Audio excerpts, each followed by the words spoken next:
Welcome back, WNST, Towson, Baltimore, and WNST.net.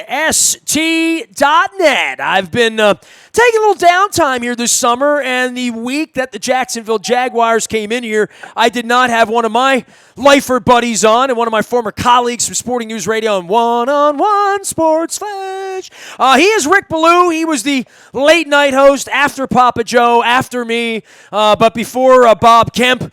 He is currently in Jacksonville. Has been the Jaguars Radio Network sideline reporter there for a number of years. He is a Seminole.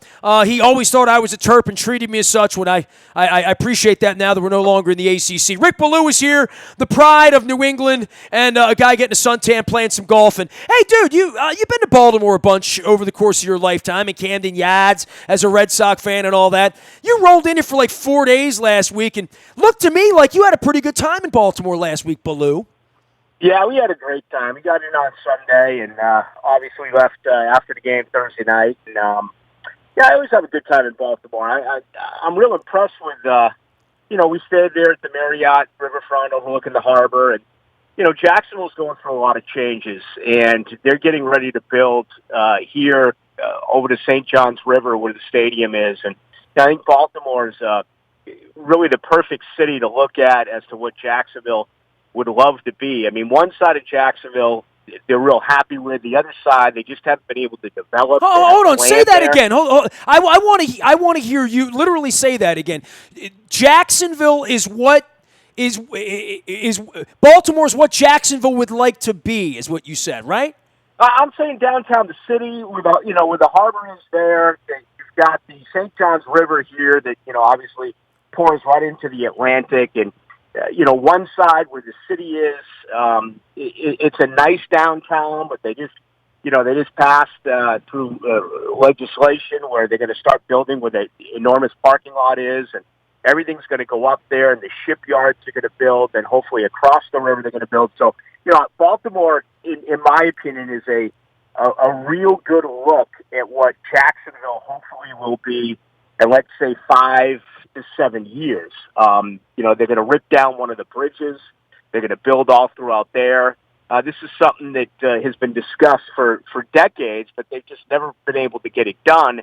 And it looks like it's finally going to start happening this year once the regular season comes to an end.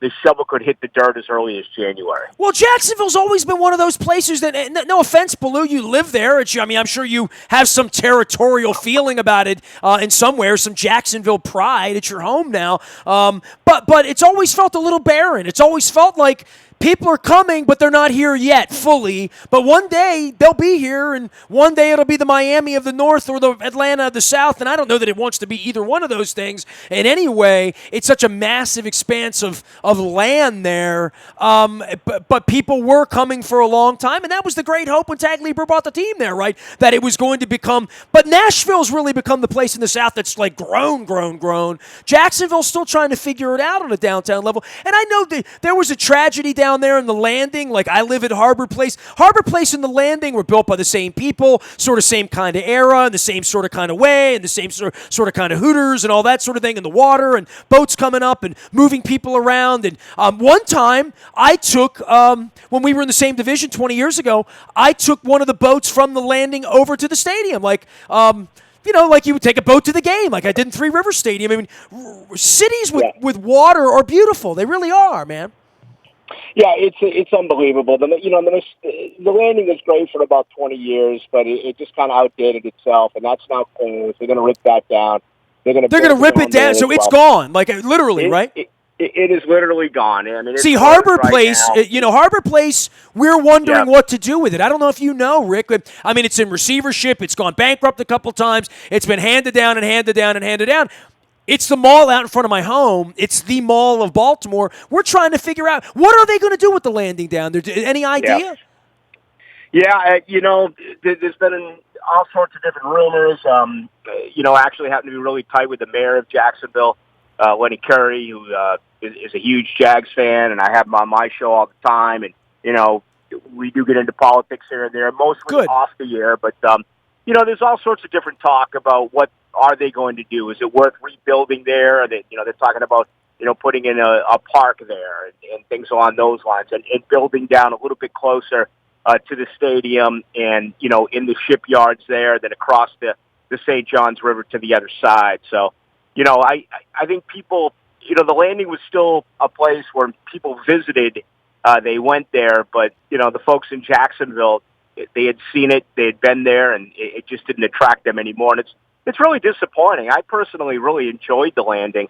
It got a real bad rap here, and, there was a lot of crime there. At night, there wasn't tremendous security. There had been, obviously, the shooting at Chicago Pizza, but even before that, there had been some other murders with some younger people. And, I think the word was stay away from the landing once the sun goes down, and it kept people away. He is Rick Ballou. I live in downtown Baltimore. He is in Jacksonville, but he is from New England. He spent the week in Baltimore. You were here the week that the maniac in D.C. was going nuts on Twitter about my town and frightening people and rats wouldn't want to live here. All that nonsense. Yeah. And I saw you and Leon seriously out having a couple of pops every night, and I had some fun with you, and I've had Leon on the show, and I said Ravens legend. But, you guys were in here. The team was in here during that period of time, and I just thought it was nice that you were saying nice things and watching boats go by and saying, hey, I'm in Baltimore and I like Baltimore, and I appreciate that. We appreciate that because we're getting beaten up around here and it's really pissing me off, Ballou. You know what I mean? Hey, listen, I'm very lucky. I travel with the Jags. They put me in the nicest hotel and I eat the nicest restaurants and all that stuff. That no matter where I go, I'm happy. But, I couldn't understand the hate from Baltimore. I remember my first time ever going there was in 97. At the old Memorial Stadium. That's when Rob Johnson got started. Absolutely. It actually created the trade for, to Buffalo, which produced Fred Taylor for the Jaguars. By the way, Ray Lewis was the guest on my show the next day, and I found the tape. So I ran the tape of the day after that game 3 weeks ago. So Have at it. I remember it well. It was Rob's only start. Burnell couldn't play, and it really produced a first-round draft pick for the Jags. But and a lot of money for Rob Johnson, too. Yeah, I think I've, just going back to the old divisions in baseball, I'm a baseball guy first, and I've always had a little something for Baltimore because, growing up for me, it was the Red Sox, the Orioles, the Yankees in that division. And, that first time we flew in, I walked over to Camden Yards. That would have been again in 97. I think it was in the fourth inning. It was an interleague game against the Mets. And, I just really enjoyed myself. And this time around was spectacular. Doing my show from the hotel room, then being able to walk out right across about 100 yards to it was a sushi restaurant next door. They had a nice porch there. So, Leon Searcy and I could have a cigar and a few drinks after the show and just kind of kick back and relax. And I walked all around the city. I walked through Little Italy. I walked all through the harbor each and every day to, after practice to work up a little bit of a sweat. So, yeah, I was disappointed in the bad rap that Baltimore's getting. I've always had a lot of fun there. No, we walked through there every single night. We did 11 miles on foot on Saturday, walking over to Canton Square and back home and, getting icy delights and stopping off at Amici's and stopping off at Roost Chris for a chopped salad. Rick Ballou has been my friend for going on 20-some-odd years from our days as colleagues at Sporting News Radio and One-on-One Sports. He was in town last week doing all things Jaguars. Let's get onto the football field, dude. Let's start with my team, and then we'll get to your team and 29-0 and yada, yada, yada, nobody playing and all that stuff. And the horrors of preseason football when you pay full price. But for the practices and for what teams are trying to get done and coaches are trying to get done, for the Ravens and where they are, the Ravens are one of those teams that have so retooled. They're so different. The offense is so weird. The defense is different. We're trying to get a scorecard around here, Ballou. No Flacco, no Mosley, no Weddle, no Saw. It's all different guys, and it's a different look. And there's something about the oxygen that's just different. It's different. It's fresh. It's not stale. I don't know if they're going to go 4-12 or 12-4 or somewhere in between. I don't know if this kid can play. Or I know he can run. I know they want to run him. I know they think he can be better in throwing the football. But there's something about it that feels brand new. And especially for John Harbaugh, it's a whole new gig for him and Eric DeCosta here, Yeah, it really is. And, it was a who's who on defense. And I was having trouble identifying the new Ravens defense with, those household names no longer there. But, what stood out for me is the offense. I think they have a chance to really get that much better. The noticeable weight gain for Lamar Jackson. I covered him extensively in college as well in the ACC, watching him out of Louisville. And I mean, what was he, about 170 pounds for crying out loud when he came into Louisville? At least he looked that way. But yeah, he looked like he put on a good 12 to 15 pounds of muscle. His accuracy was a lot better during those one-on-one drills, passing the football wide receivers against Jaguar defensive backs. I thought 11 on 11, and he didn't show everything. It was very little of him actually running in those practices, and obviously there was no live contact on either of the two quarterbacks, whether it was Foles for the Jags or Jackson there. But he looks like a much more polished quarterback to me, getting ready, to start his second year. And yeah, I love the quote that former coach Brian Billick had to say going back a few weeks ago, talking about how he thinks this offense is going to be different from any offense that the NFL has ever seen. The 139 carries that Cam Newton had a couple of years ago. Jackson, take the over there. He's going to break it. But it was nice to see in practice that part of the game really wasn't something that they were working an awful lot on, which is good because he's got the instincts. That's all he's done. But instead it was more of him passing the football. The accuracy on the short balls were, they were much better than I thought going in. I've always been under the impression that he's a running quarterback who struggles to throw the football. So watching him Monday and Tuesday practice was better than I thought it would be. Well, I get down to the fake football, and I look down on a scorecard. I get there right before game time. I know you were down on the field. And I actually shared, Luke put, black lines through all the starters.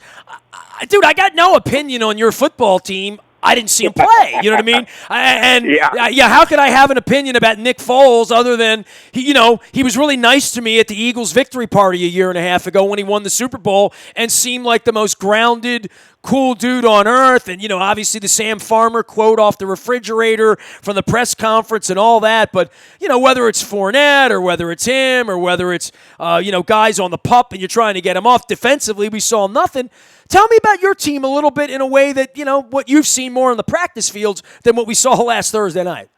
Yeah, it's a totally different look this year. Doug Marrone has changed his entire philosophy, and what it is more reps in practice, but then more downtime throughout the remainder of the day. You know how they grind during training camp. I mean, it's a 16-hour day for crying out loud. So it's far more reps. It's much longer practices. I mean, they're 3-hour practices, and they're long. They're very tiresome, but it's backfired, and it's really disappointing because the Jaguars a year ago were a much better football team than the record would indicate. I mean, they lost 4 games by a field goal, a 5th game by 4 points, and a 6th game by 6 points. And I understand that that's the league. You can make that case for probably more than half the teams in the NFL, but he changed things up, and he didn't want guys to get put on the side because they're injured, because they're hitting too much, tackling too much. So the philosophy has totally changed, but they're still so dinged. I mean, 16 guys were out because of injury. They held another, 14 to 15 guys out just because they didn't want to play other starters. I would say that so far in camp, I'm very impressed with what is going on with his passing offense. I mean, going out and getting a guy like Chris Conley, who's there for nothing, second year of DJ Chark, D.D. Westbrook, who had a nice season a year ago. You're talking about guys who all run 4.33s, 4.34s. And Nick Foles has been able to put the ball right in their hands, something that Blake Bortles was not able to do over the last 5 years. Leonard Fournette's in the best shape he's ever been in at 226, catching the ball way more out of the backfield than we've seen in the previous 2 years in training camp. But then the problem becomes the offensive line. They spent a ton of money on Andrew Norwell, left guard. He's out. Cam Robinson, torn ACL, out. Second-round draft pick, Juwan Taylor, their starting right tackle, out. So they're not going to play Nick Foles. They're not going to play Nick Foles against Philadelphia this week. They're not going to do it because they're so injured on that offensive line. So we'll see how this works out. I mean, I think they're going to sit a ton more of their starters in preseason game number 2. I would expect them to play only in the 3rd preseason game, which will be at Miami, and that's going to be it. So it's going to be very little work for the starters in actual games getting ready for that opener against Kansas City. Jalen Ramsey, by far the best player on the field? He's incredible. He really is. I thought the best player in Baltimore for 2 days was Leonard Fournette. I really did. I mean, he brought it with him. His work ethic, his production was tremendous. But Jalen Ramsey's just got freakish ability. You know, he's a guy that doesn't want to practice. Doesn't want to practice because he doesn't want to get hurt. He didn't go to the OTAs. He was there for 3 days of the mandatory minicamp. And he's worked hard so far throughout training camp. But, you know, there's no question.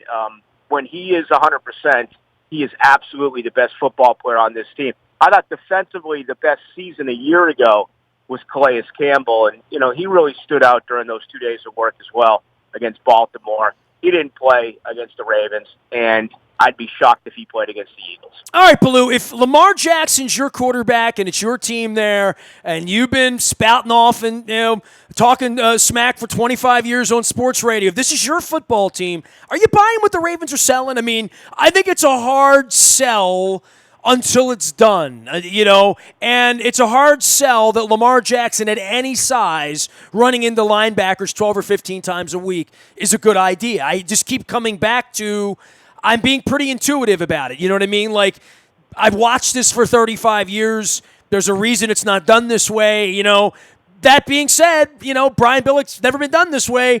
Do you buy it or do you not? Would you want it to be your offense if you were the coach or you were the owner or you're the fan or you're the broadcaster? I think we could shine it all up and sell it, but until it's done, you can't help but be skeptical, I think. Well, yeah, I mean, my only concern is outside of Cam Newton. I mean, and maybe Randall Cunningham way back when, what running quarterback has ever been able to last? I mean, look at RG3, who's there in Baltimore and is hurt. I mean, he couldn't continue to do that at that particular way, in that particular style. I don't know. Is there a little bit of gamemanship here where they're saying take the over? He's going to run more than 139 times this year. That's going to be the way that he's going to do it because he's working so hard at becoming a better passing quarterback. Again, leaving Baltimore, I felt better about him throwing the football than I envisioned I would when I actually got there. So I think he's becoming a better quarterback. He has put on the weight. He's able to take some more hits. But he's a guy that, I think has to try to avoid contact. He has to run out of bounds. He has to learn how to, to really profess the sliding of the quarterback, because you're right. You cannot take those hits game after game, week after week. You're just going to break down in this league. It's been proven. I mean, you just can't take that type of punishment. So, right now I think I'm a little bit more of a buyer than I was before I arrived in Baltimore, but I would still have some concerns if that's really going to be their go-to, running him when it's all said and done. Won't take you guys long to figure it all out, right? Week 1, Chiefs. Week 2, Houston. Week 3, Tennessee. Week 4, at Joe Flacco. Week 5, at Cam Newton. Dude, I'm worried that if I call you by my birthday in the middle of October, the Cats might be buried deep, especially with the offensive line problems, right? Yeah, there's no doubt. I mean, they're going to be underdogs in 5 of their first 6. And, you have 7 playoff games on there, 2 against Indy, 2 against Houston. But it is top-heavy. I really think that if they can get through the first 6, let's say 3-3, even if it's 2-4, it'll be doom and gloom in Jacksonville. But I still think they can turn some things around and fight towards a 9-7 and possibly be a wild card team coming out of the AFC. Now, it's a little bit of a stretch. We're going to have to see. You look at that schedule, those top 2 teams, playoff teams, really stick out. But then for me, I mean, Tennessee has been a thorn in the Jaguars' side. You know what they did a year ago? They won 3 of their first 4, including destroying New England, and then they lost a 9-6 game against Tennessee in Jacksonville. They also, I can't honestly remember the last time they won a game out west. I mean, I think it was before Obama. For crying out loud. They just cannot win out west. And you look at that division, the 2 best teams, you would take in a heartbeat Oakland on the road and Denver on the road. You would think that there's a real good chance that you could win both those games. But again, Nasty, they can't win out west. So all of a sudden those become a couple of pretty difficult games for the Jags. So it's going to be interesting. It's going to be a year of firsts, including that. They have to silence those type of demons. I mean, crying out loud, get in an airplane, travel west, lace them up, go out there and beat a team that you're supposed to beat. The Jaguars should be able to beat the Raiders. They should be able to beat the Broncos. history and the latest trend tells us that's not the case. Hey, you down on my man Joe Flacco out there in Denver? He hadn't even thrown a pass out there yet, man. Come on. I'm not down on him. I just think the Jaguars are a better team. I mean, as bad as they were a year ago, they were still fourth in the NFL in scoring defense. They were fifth in the NFL in total defense. I expect that defense to be even that much better this year. Some young guys are getting even better. Nasty, it's unbelievable to think that in 1 year they dropped off by 10.8 points a game. I mean, that's a touchdown and a field goal a game, and I gave you that number at the top. They lost 4 games by a field goal. I mean, they were one play away, one mistake away from honestly winning 9-10 games a season ago with all those injuries. So what I'm trying to say is that I think this is a better team than the national media believes it is. Fair enough. He is Rick Ballou. He was here and left good tips, left a little money behind, was a good Baltimore tourist all last week as part of the Jaguars radio team with Leon Searcy and everyone they brought in last week with practices up in Owings Mills. And I didn't get a chance to get you on before. I think it's even better to have had you on afterward, and even better when I saw you smoking cigars and enjoying my town, my hometown that is much maligned at this point. Baltimore will rise again, Ballou. You better believe it. I'm all on board. I love it. I know you are. I know you are. It'd be great to come out there and play again soon. I always enjoy my time in Baltimore, and it was a lot of fun out there, no doubt. And at some point, I'm going to get down there for the world's largest cocktail party because they've been telling me about it for 25 years. At some point, I'll get there. Yeah, and unfortunately this year I'll be in London with the Jags during that week, so that's kind of disappointing. But, hey, that's life. You know, one thing I found out, Ballou, is they have cocktails in London. They do have them. Yeah, but those bars close so early in London. They shut down at like 11 o'clock for crying out loud. That's no good. Pack up the pub, man. You got to get up early in the morning, top of the day. Hey, Ballou, take care of yourself, man. It was great to have you aboard. Really appreciate you coming on and saying good things about my town from the heart. And we'll stay in touch during the course of the season, all right? All right, Nasty, have a great one, man. Thanks as always. Good luck with that buzzsaw with the Jaguars' schedule in September in the early goings. We got Ravens around here all week long. Luke's out in Owings Mills. I'm doing Baltimore Positive. We're at Fadley's this week. We're at Jennings, and we're at State Fair again beginning next week. You can learn more.